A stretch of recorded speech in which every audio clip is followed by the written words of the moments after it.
Comenzaremos a hablar hoy del siglo XVII europeo, deteniéndonos en algunos de sus acontecimientos y procesos más prominentes. Entre los años 1580 y 1650, el continente europeo padece una desastrosa coyuntura demográfica, signada por la guerra, el hambre y la peste, que van cegando sistemáticamente y a gran escala, a desastrosa escala, buena parte de la población europea. En 1618 estalla la guerra de los 30 años, hasta 1667. Alemania y Polonia se ven son devastadas estas naciones. Polonia pierde el 50% de su población, Alemania el 40% de su población rural y el 30% de su población urbana. En ciertas regiones, dos terceras partes de la población perecen, mueren. Inglaterra, Francia y la península ibérica se ven azotadas por las guerras civiles, a su vez. Hacia 1640 hay grandes epidemias en Francia, en Italia del Norte, en Inglaterra y en la propia península ibérica. Entre 2.200.000 y 3.300.000 europeos fallecen prematuramente en Francia, más de 1.000.000 en España. En toda Europa aumenta la edad del matrimonio como una manera de reducir la fertilidad. Esta es una de las estrategias habituales en la época. A los 25 años aproximadamente o en promedio se casan las mujeres, a los 27, 28 años los varones. La nupcialidad, justamente, el matrimonio, es un gran mecanismo autorregulador de las poblaciones durante y después de las crisis demográficas, económicas, etc. Hay una alta mortalidad infantil. 1 de cada 4 niños que nace muere prematuramente. Las muertes prematuras también alcanzaban a los que no llegaban a la adultez en general, no solo a los niños. La gente moría joven, la esperanza de vida rondaba los 28 años. Todas estas cuestiones recrudecen durante el siglo XVII europeo. Los divorcios son escasos, pero son muy numerosos los individuos que quedan viudos prematuramente y que se casan en segundas nupcias. La mayoría de la población sigue viviendo donde siempre, hay escasa movilidad, pero en algunos casos esta movilidad, traducida en una serie de migraciones externas e internas, alcanza ribetes importantes. Hay cientos de miles de personas que se desplazan, si bien son minoría, dentro y fuera de Europa. Tal es el caso entre los años 1609 y 1614 de la expulsión de los llamados moriscos en España, que son los últimos musulmanes que quedaban de esos 7 siglos de ocupación árabe y musulmana de la península ibérica.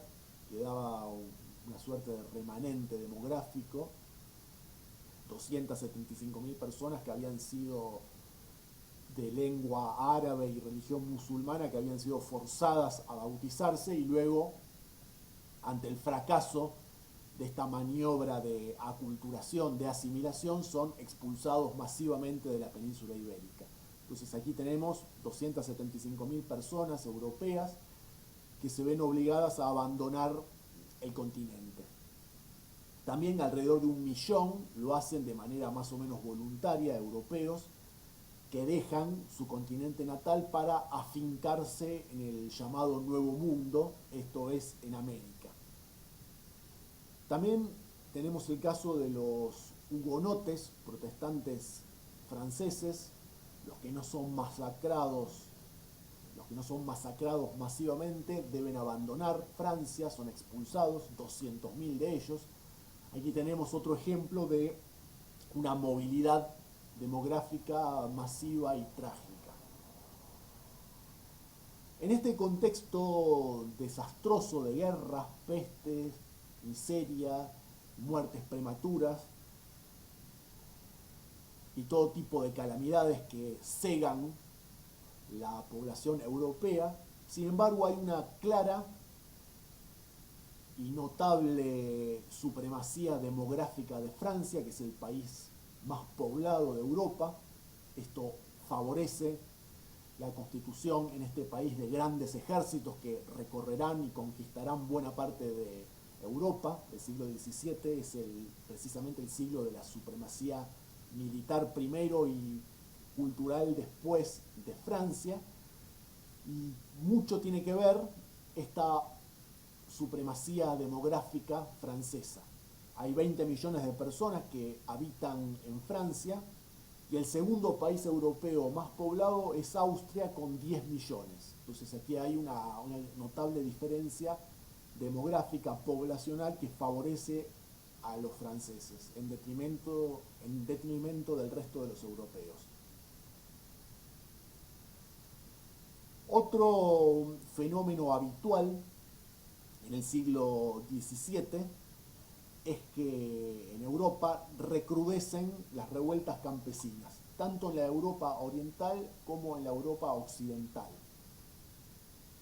En el caso de la Europa occidental, particularmente en Francia y en España, estas rebeliones campesinas están especialmente dirigidas contra la monarquía absoluta como sistema político y económico imperante, y más particularmente aún contra su fiscalidad, su presión impositiva sobre unas poblaciones que son esquilmadas por vía de los impuestos. Se suscitan grandes furores campesinos en contra de ese gobierno central opresor, monárquico absoluto, francés o español, que en muchos casos, como en Cataluña, muy específicamente, se identifican con una nación extranjera opresora.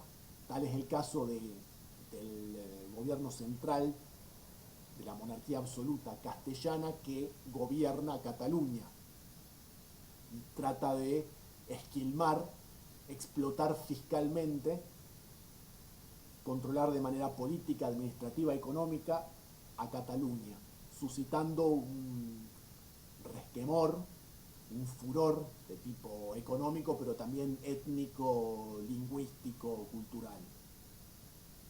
Es el Estado absoluto que se va convirtiendo, monárquico, que se va convirtiendo en la encarnación y en el símbolo del Estado nacional moderno, que va modelando, va construyendo las distintas grandes naciones europeas. Tal es el caso manifiesto o más evidente de Francia y de España, donde las monarquías absolutas alcanzan su mayor solidez, en detrimento, este crecimiento, esta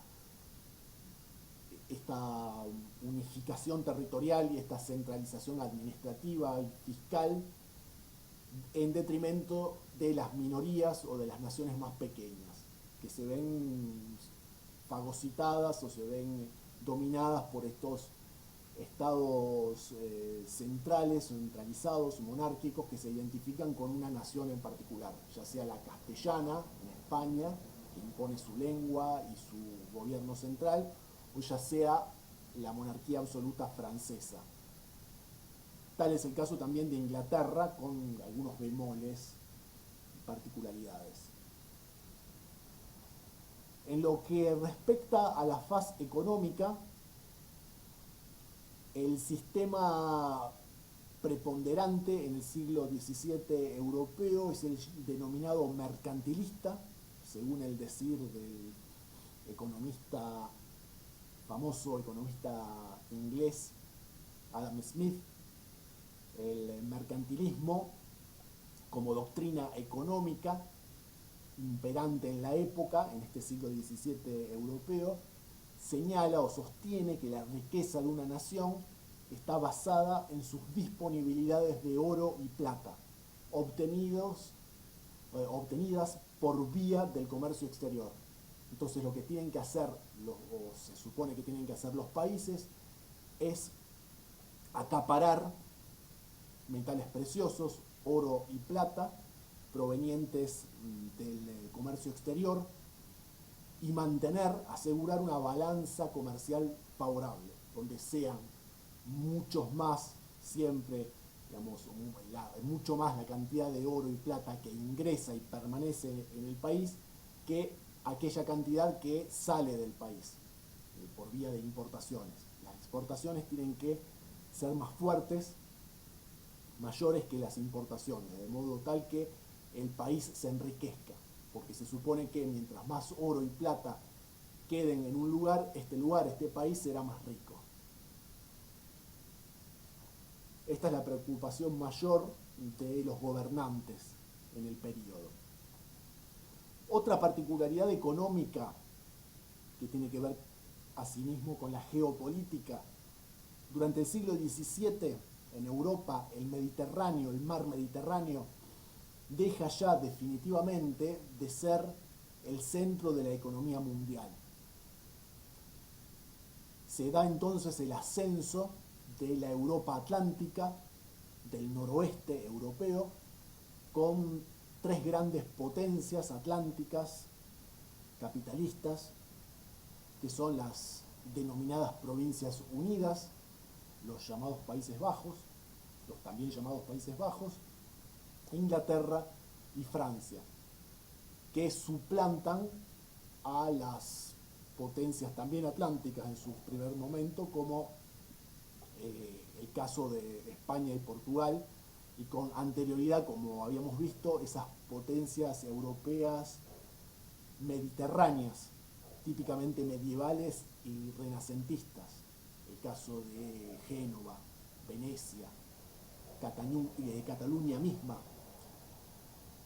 Ese declinar que ya se había dado con el descubrimiento, entre comillas, de América, del mundo mediterráneo, se acentuará y terminará de cerrarse esta caída ya definitiva del mar Mediterráneo como eje económico de Occidente, y será entonces suplantado por un nuevo eje que estará dado por el Océano Atlántico. Primero serán, como hemos visto, España y Portugal, las grandes y nuevas potencias atlánticas, y luego estas serán suplantadas por otras naciones europeas situadas más al norte. Llámese Francia, Inglaterra y Holanda.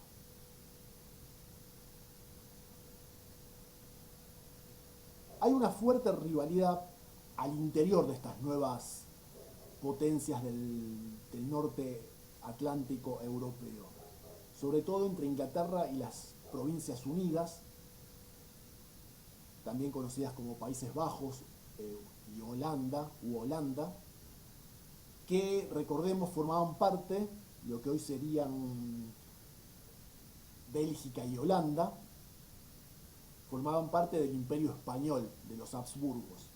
Primero habían formado parte pura y exclusivamente del Sacro Imperio Romano Germánico, gobernado desde Austria por la dinastía de los Habsburgos. Recordemos que después, por las alianzas matrimoniales, los Habsburgos pasan a reinar también en España. Entonces los reyes españoles van a convertirse en Habsburgos y van a sostener, a partir del emperador Carlos, durante el siglo anterior, que ya hemos visto, el siglo XVI, y en menor medida durante el siglo XVII, sostendrán ese imperio español con una monarquía de origen austríaco, los Habsburgos. Y dentro de este imperio habrá luego una nueva división, esto también lo hemos visto a partir de las guerras de religión. En determinado momento los Habsburgos se van a partir en dos. España va a quedarse con lo que sería la península ibérica, España y Portugal, algunas posesiones en Italia, particularmente en Milán, pequeños territorios franceses, y los llamados Países Bajos, los actuales los actuales países llamados Bélgica y Holanda. Mientras que Austria y buena parte de Alemania van a seguir su rumbo, van a separarse de este imperio español. Entonces los Habsburgos van a estar gobernando, reinando en estas dos grandes porciones europeas. Pero los españoles entonces retendrán, heredarán de ese primer gran imperio del emperador Carlos, las provincias unidas, al norte de Francia, Bélgica y Holanda. Estas se rebelarán en el año 1568 contra los gobernantes españoles, el norte de los Países Bajos, lo que hoy es Holanda, mientras que el sur, lo que hoy es Bélgica, se mantendrá fiel a la corona española y fiel también a la Iglesia Católica, tal como hemos analizado en su momento al hablar de la reforma, la contrarreforma y las leyes, y las guerras de religión. Esto se enmarca claramente dentro de las guerras de religión entre protestantes y católicos europeos. Durante 80 años, fines del siglo XVI y principios del XVII, las provincias unidas, lo que hoy sería Holanda, lucharán denodadamente por obtener la independencia de España, del Imperio Español, del cual finalmente se desgajarán y accederán a la independencia. Entonces hay también una cuestión religiosa, étnica, hay una cuestión política y económica también, que enfrenta a los holandeses protestantes contra los católicos españoles y los que hoy llamaríamos belgas o flamencos, que permanecen fieles a la Iglesia Católica y fieles al rey español. Este es uno de los acontecimientos que signarán el periodo. Los llamados tercios españoles, que son más particularmente los tercios castellanos, la infantería castellana que era famosa en la época, sobre todo durante el siglo XVI y en menor medida durante el XVII, esta maquinaria militar española basada sobre todo en su infantería, en sus tercios, seguirá predominando, ganando batallas en toda Europa hasta que sufra una serie de derrotas frente a los holandeses, que finalmente obtienen la independencia, como les decía, y frente a los franceses. Particularmente en el año 1643, cuando hay una batalla famosa en Francia, la batalla de Rocroi, entre franceses y españoles. Los españoles serán derrotados y los franceses vencedores. Inaugurarán una época, un nuevo siglo, el siglo XVII, donde la hegemonía francesa será absoluta, no solo en el plano militar, sino también en el plano cultural, como veremos. Entonces, dicho en otros términos, el siglo XVII será el siglo de los franceses, de la hegemonía francesa, que se da primero, como les contaba recién, en el campo de batalla y posteriormente en un plano diplomático, político, económico y particularmente cultural. Así como el siglo anterior, el siglo XVI, había sido el siglo español por antonomasia, el siglo de oro, que se había extendido también durante los primeros años del siglo XVII. El siglo XVI es el siglo de la hegemonía española, el siglo XVII es el siglo de la hegemonía francesa y el XVIII, como veremos con mayor profundidad en la siguiente clase, es el inicio de la hegemonía inglesa.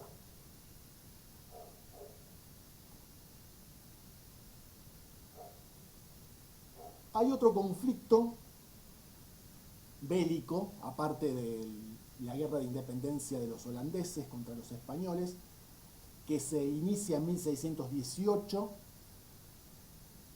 en Bohemia, lo que hoy sería la República Checa, durante 30 años, es la llamada Guerra de los 30 años, que comienza siendo un pequeño, regional conflicto religioso entre católicos checos y católicos protestantes, algunos de los cuales los católicos checos están a favor del emperador austríaco, del cual ellos forman parte. Bohemia, lo que hoy sería la República Checa, forma parte del imperio austríaco, de los Habsburgos, que es un imperio católico. Entonces hay algunos checos que están a favor de seguir perteneciendo al imperio austríaco, germánico, católico, de los Habsburgos, y hay otros, los protestantes, que están en contra. Entonces aquí comienza un conflicto que primero es puramente regional y luego se extiende a prácticamente toda Europa e intervienen las distintas naciones, sobre todo Francia y España, y culmina, como ya les dijera hace un ratito, con la victoria de España, perdón, con la victoria de Francia sobre España.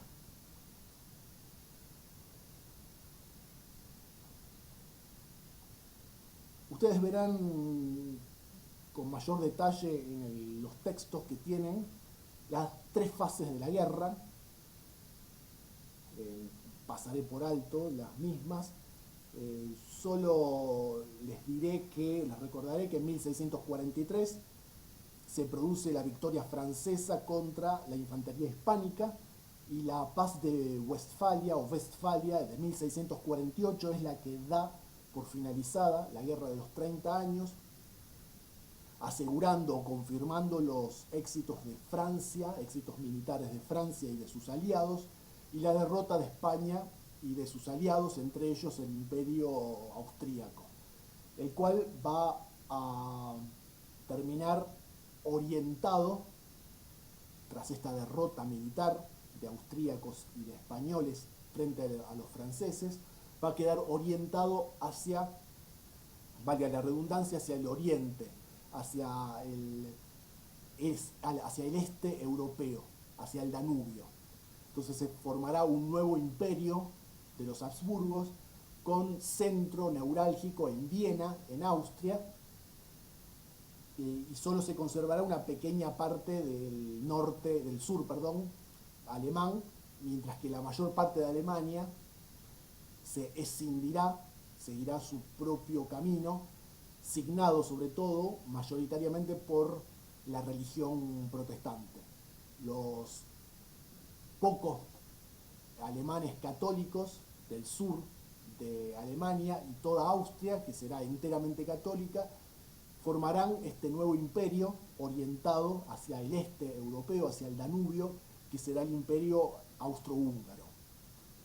Y los príncipes alemanes, mayoritariamente protestantes, con el tiempo formarán una nueva nación, un nuevo imperio que será Prusia, que es prácticamente, podríamos decir, el punto de partida de la futura República Alemana, andando el tiempo y muy a largo plazo. Desde 1650 aproximadamente en Europa, la hegemonía francesa resulta indiscutida. Coincide esta, tras la victoria ya mencionada en la Guerra de los 30 años contra España, Austria y sus aliados, con el larguísimo reinado del rey francés Luis XIV, quien gobierna desde 1643, cuando era apenas un niño, hasta 1715. La primera fase del reinado de Luis XIV y del inicio de la preponderancia francesa en Europa va de 1643 a 1661. Es el periodo de la minoría de edad de Luis XIV, donde no reina, no gobierna él directamente, sino que lo hacen sus primeros ministros, Richelieu primero y Mazarino después, que son los verdaderos gobernantes. Es la época en que Francia acaba de salir victoriosa de la Guerra de los 30 años, de frenar la hegemonía de los Habsburgos y de devenir árbitro entre los estados y los príncipes europeos. La segunda fase, que arranca en 1661 y finaliza en 1689, la segunda fase del reinado de Luis XIV, es cuando él verdaderamente está en el trono, cuando ya es mayor de edad. Y el predominio francés alcanza su punto culminante. Francia en estos años intenta aislar a España y al emperador austríaco. Es la época de la guerra de independencia de los holandeses. Y la tercera fase, los últimos años del reinado de Luis XIV, de 1689 hasta 1714, cuando fallece el rey, se inicia con una guerra que no mencionaremos, mencionaremos muy rápidamente, que es la guerra de la Liga de Augsburgo, de 1689 a 1697, y otra guerra que sí nos interesa más, que es la llamada Guerra de Sucesión Española, que se libra en los campos de batalla de toda Europa entre 1701 y 1714. Esta guerra, que inaugura el siglo XVIII, se produce como resultado de la extinción, podríamos decir, de los Habsburgos españoles, que no tienen herederos, van muriendo todos aquellos que podían, los príncipes que podían convertirse, príncipes españoles que podían convertirse en reyes. Entonces no hay herederos claros y se disputan las naciones europeas el trono español.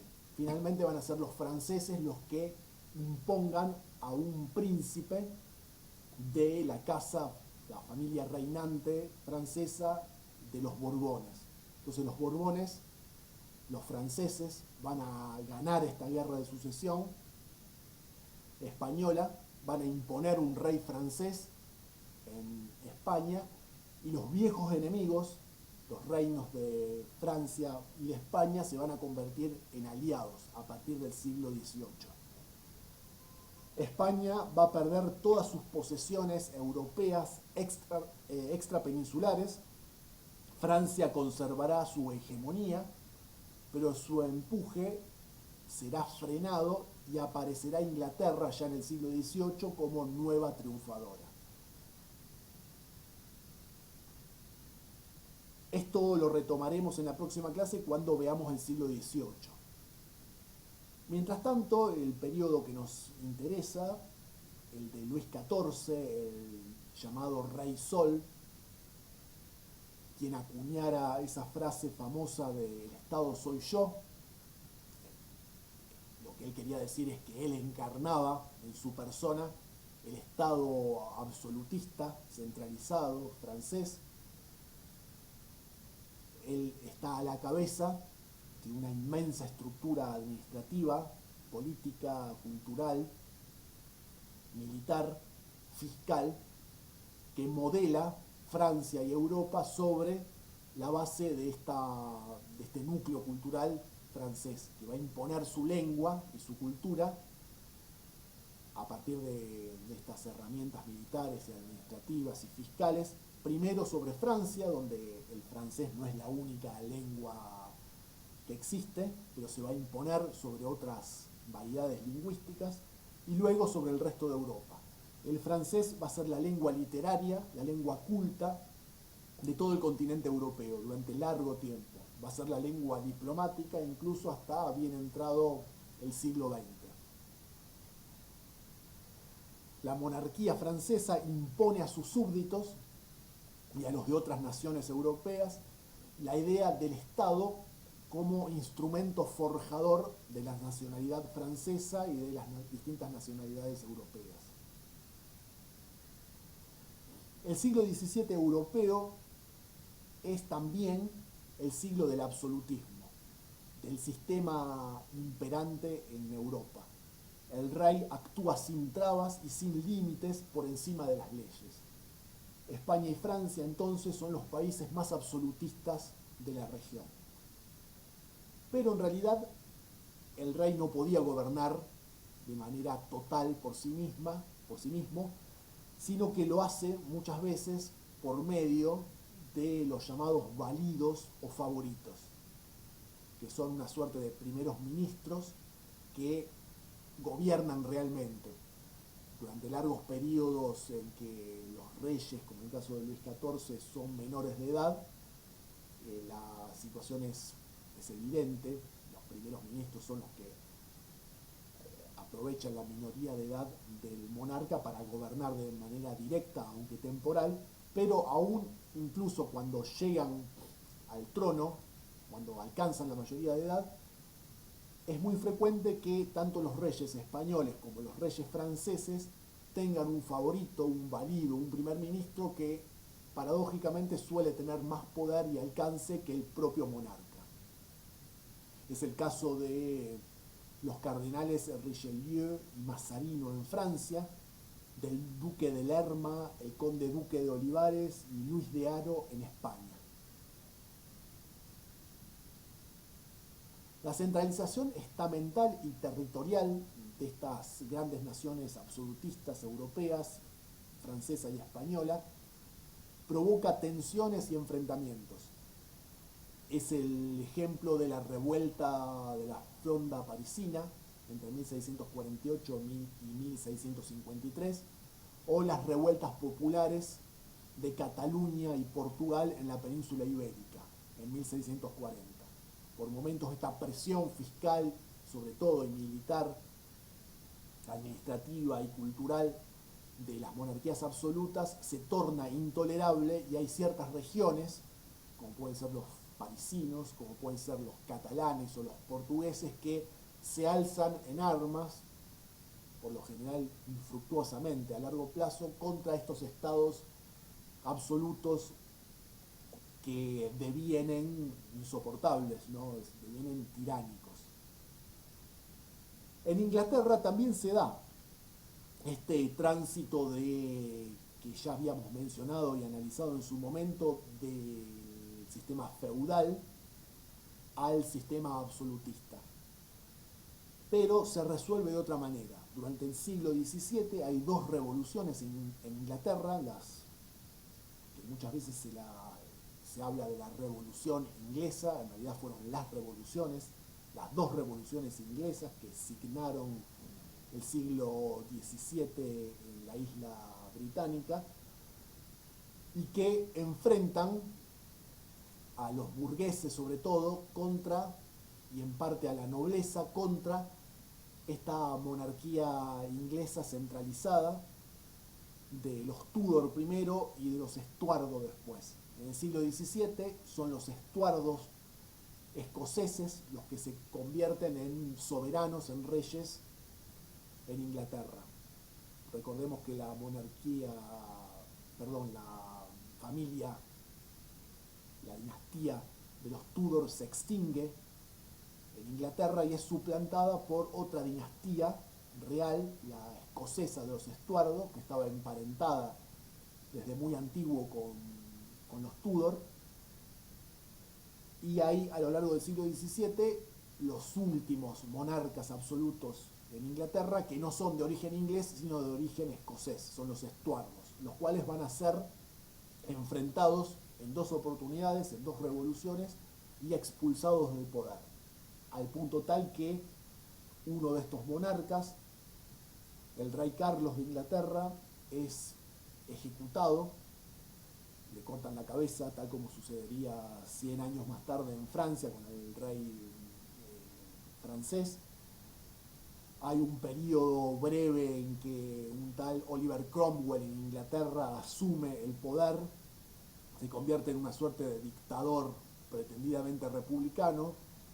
Hay un regreso del absolutismo efímero en Inglaterra, y luego los Estuardos son en la segunda revolución, la llamada gloriosa revolución o revolución gloriosa de 1688-89 en Inglaterra, Esta segunda revolución inglesa acaba definitivamente con la monarquía absoluta, los Estuardos son expulsados del poder, suplantados por una nueva monarquía de origen holandés, los Orange, pero una monarquía que va a ser parlamentaria y que va a sentar las bases de la Inglaterra y de la Gran Bretaña moderna, donde el sistema político va a ser en parte el del antiguo régimen, una monarquía, pero una monarquía atemperada, limitada en sus funciones, donde el monarca, el rey inglés, ya no va a tener el poder que tenía en la época de Enrique VIII, por ejemplo.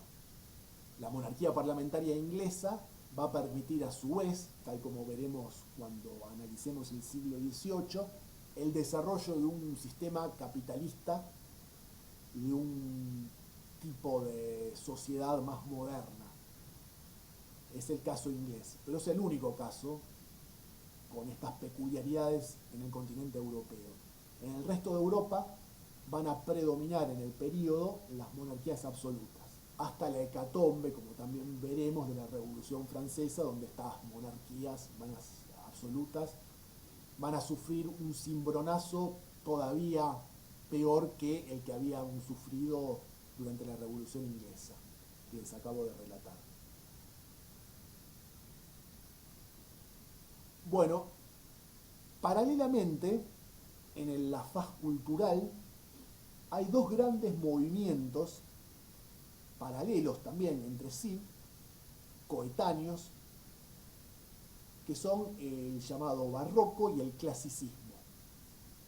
El barroco, al igual que el renacimiento, surge en el norte de Italia y se extiende luego al resto de Europa.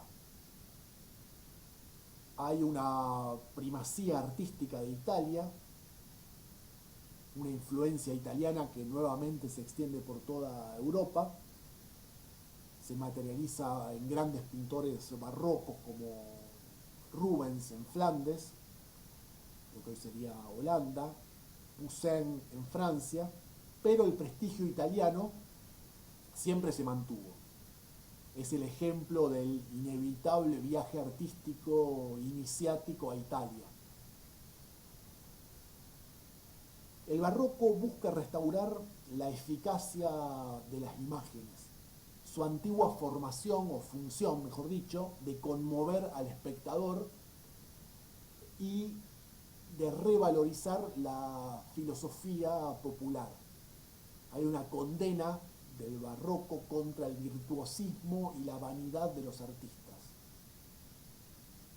Pero el siglo XVII, como les decía, es también el siglo del clasicismo o del neoclasicismo. Es una suerte de revival, por así decirlo, del renacentismo, con ese espíritu renovador y a su vez restaurador de todo ese esplendor del greco-romano.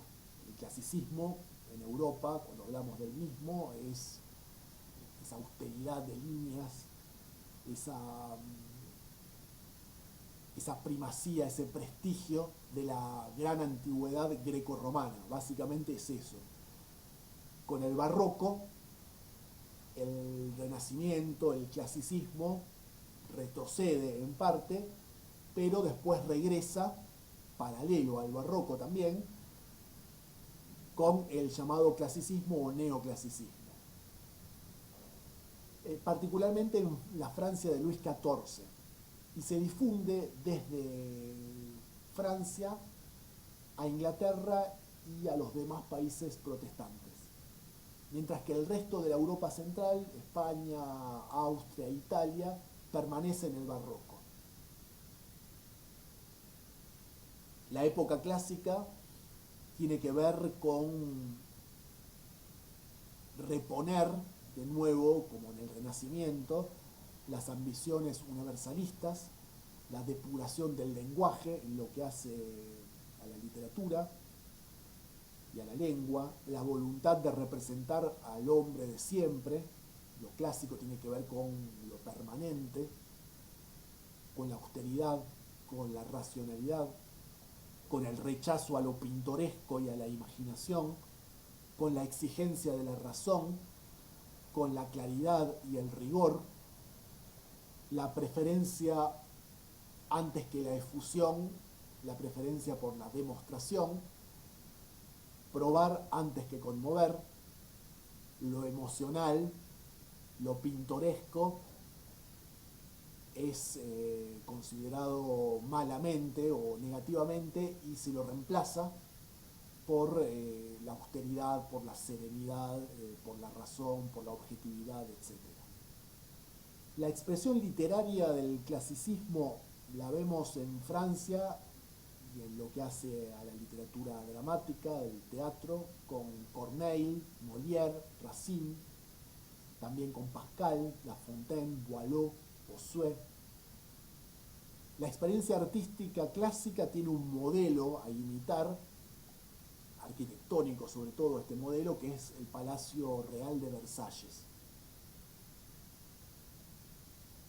La hegemonía intelectual durante el clasicismo tiende a desplazarse, sin embargo, de Francia a Inglaterra, ya sobre fines del siglo que estamos viendo, del siglo XVII y principios del XVIII.